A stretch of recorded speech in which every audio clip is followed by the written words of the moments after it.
Hey guys, welcome to the I Am the Possible podcast experience, the experience. I am Treveal C.W. Lynch, and I am your host. If you like the things that I'm sharing here on this podcast, please remember to subscribe, to download, to share, and to send in your questions. Guys, let's get into it. Today's idea: put their interpretation before your intentions. Today, we're going to be talking about relationships. What if you could improve any relationship in 3 simple steps and in just 3 minutes? Well, that's possible. So let me give you a perspective on that possibility. Putting other people's interpretation before your intention is a game changer. It's a game changer. When we think about relationships, you have to start with what relationships are built on: communication. If you want to improve your relationship, you do it by improving your communication. And this is what I want to focus in on today: a very specific area of your communication. Many times in life, and this is really because this is how God has designed us, we all want to help other people. We're all helpers. We love to contribute to other people's growth and development. We love to give advice. We love to share ideas. We love to help people improve.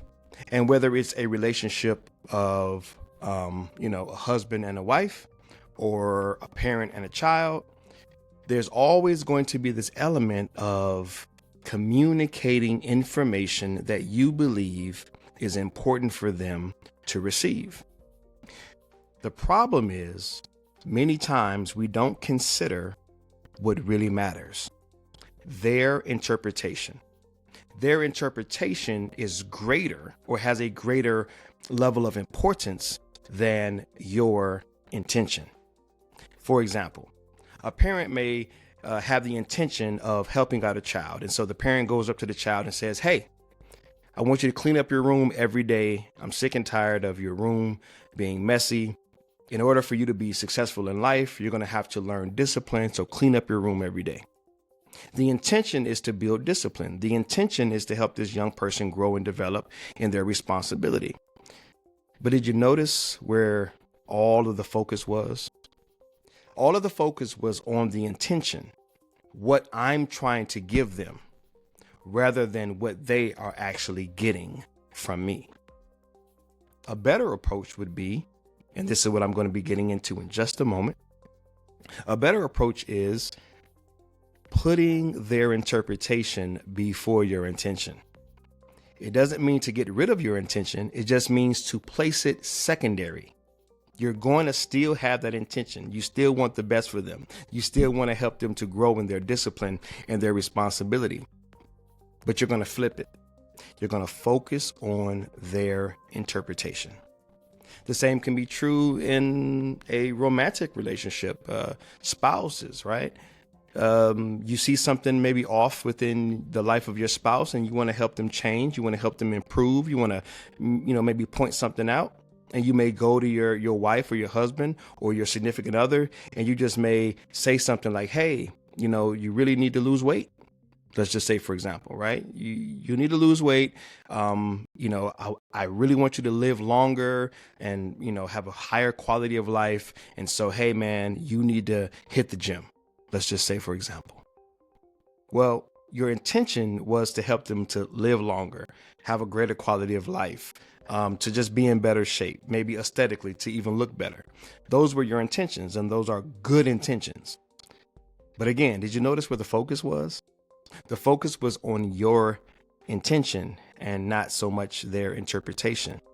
See, when you're giving whatever advice you're giving or communicating whatever you're communicating, it's not so much what you're giving, but it's what they're getting that makes all the difference. It's the packaging. It's not the content, but it's the container in which you present it in. I wish I had something in front of me that I could use as a great example. But if I were to give you a great gift in a crappy package, you might not even receive the gift in the first place, never being able to get to what's inside of the package because the package in and of itself is so crappy. But the inside, what's in it, is of great value. But because I packaged it in a way that was really off-putting, the person that I'm giving it to never actually gets to receive the great gift that's on the inside. I hope you get the picture that I'm trying to paint here. So how do we improve this? Again, by improving your communication, you will improve your relationship. People want to feel valid. People want to feel heard. They want to be seen. They want to feel valued. They want dignity. This is a great way to go about giving other people exactly what they're needing, exactly what they're desiring, exactly what they're wanting. And in doing so, whatever other great advice you want to give, then you're able to give it, and they're able to then receive it. So I just took some notes here, as I always do. I scribble in my little notepad. And so I just want to make sure that I go over some of the key points that I was writing out this morning. So I just want to make sure that I share them with you. And I think that I covered them all. Yep, I pretty much covered them all. So let's go ahead and let's get into these 3 steps. I want to keep this really short and simple, right? Something you can listen to as you drive to work or, out for a walk or something like that. Let's get right into it, man. How do you put someone's interpretation before your intention, knowing that it's not what you're giving, but it's what they're getting that makes all the difference? And if you really love them, if you really care about them, then you'll do these 3 steps, and you'll take these 3 minutes to just repackage. Remember, you're going to keep your intention. You're just going to repackage it. You're going to represent it in a way that is acceptable to them, in a way that is well received, right? A way that is consumable, right? Palatable. That was a word I just learned a couple of weeks ago, right? Really cool word, right? To make it palatable. And this is how we do it. Step number 1, I want you to breathe. I want you to take 60 seconds to breathe before you go give that great advice, before you have the conversation with your child or with your spouse. Take 60 seconds and breathe deep and full. Deep breaths, man. Take a minute and take some deep breaths. Regulate, right? Get yourself settled in. And then in the next minute, this is step number 2. I want you to revisit your intentions. I want you to be crystal clear about your intentions. And this is why. Take a minute to not only revisit why you want to have this conversation or why you want to give this information, but really lean into what is motivating you to do this. Do you have pure intentions? Meaning pure as in you're really trying to help them, that there's no element of you trying to get something from them. There's no manipulation, right? And this is a tough one, man. This is a tough one. You have to really clean out and clear the manipulation. You have to clear out and clear the you trying to get something from it. I'm going to give you this great advice, and it is going to help you, but I'm also on the back end trying to get something from it. Let your intentions be completely pure. Let it truly be for the building up and the edifying of that other person. Okay? That's step number 2. And then step number 3, I want you to take a minute, and to imagine what is the best way to present this information. What is the best way to deliver your message? What is the best way to start this conversation? Here's a freebie, something that I've used. I literally open up the conversation explaining my intention and explaining my approach. I actually let my wife know, this is what I intend. This is where my heart is. This is where my mind is. This is what I desire to communicate. And I just put it out there on the table. I say, listen, I'm not perfect. You're not. No one's perfect. I may say something wrong. It may come out the wrong way. But honey, listen, before we even get into this, my intentions are this. I lay the foundation. I tell her what my intentions are. I reassure her that my intentions are pure. And once we have that foundation laid, then I can share what I share in as much love and empathy and consideration and with as much grace as I possibly can. I speak slowly. I try to be as clear as I can. I pause. I listen. There's a lot of other things that are going on with it, but I imagine what is the best way before I even start the conversation. What's the best way that this person is going to receive it? I consider them, their personality types. I know my wife, she doesn't like meetings. She doesn't like long, drawn out conversations. So I consider, how can I summarize my thoughts? How can I bring this up to her in the best way? Like, take a minute and really get in there. And so when you do come before that person, whether it's a child or whether it's your parent, you're the child, whether it's your spouse, husband, wife, significant other, whoever it is, a friend, coworker, family member, whoever it is, when you approach them, you're going to come with such an energy.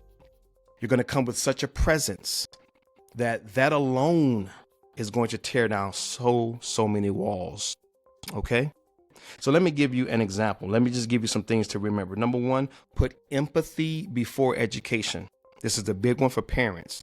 But it's also big for spouses, because sometimes we think we're the authoritative figure in the relationship. We're going to tell them what they need to do. We're going to set them straight. We're going to get them right. When the truth is, we're all just trying to figure this thing out. Right. So humble yourself. Right. So put empathy before education. Consider how they're going to receive what you're saying. Consider where they are in their lives.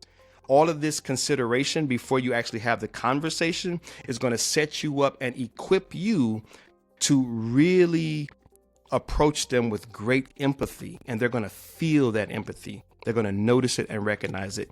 And they're going to receive what you're saying. Number two, I want you to love before you lecture. Love before you lecture. Put the love before the lecture. I am a extremely long-winded person. So sometimes my conversation can come off like a lecture, like a keynote speech or something like that. But put the love first. Tell them how much you love them, appreciate them. Let them know that you're about to have this conversation, again, because of these reasons. Set the tones, share the intentions with as much love and grace as you possibly can. Put the love before the lecture. Let that mean whatever that needs to mean to you. Guys, these 3 steps, these 3 minutes: breathe, revisit your intentions, make sure that they're pure. And 3, imagine what is the best way to deliver this information to that other person. Is it foolproof? Of course not. A lot of things go into this. Time of the day, that person's mood, the seriousness of your relationships issues, if you're having issues, other factors that may not even have anything to do with you. So I'm not telling you this is bulletproof. It's 100% guaranteed, but I can promise you, if you make this a practice, if you make this something that you do, if this becomes who you are, if this becomes the way that you communicate, I promise you that the arguing, the disagreements, the fighting, all of that other stuff, the misunderstandings, they're going to lessen to a great degree. You're going to have less of that mess in your life and in your relationships. All right. That's it. That's the idea. Put their interpretation before your intentions and watch your relationship improve.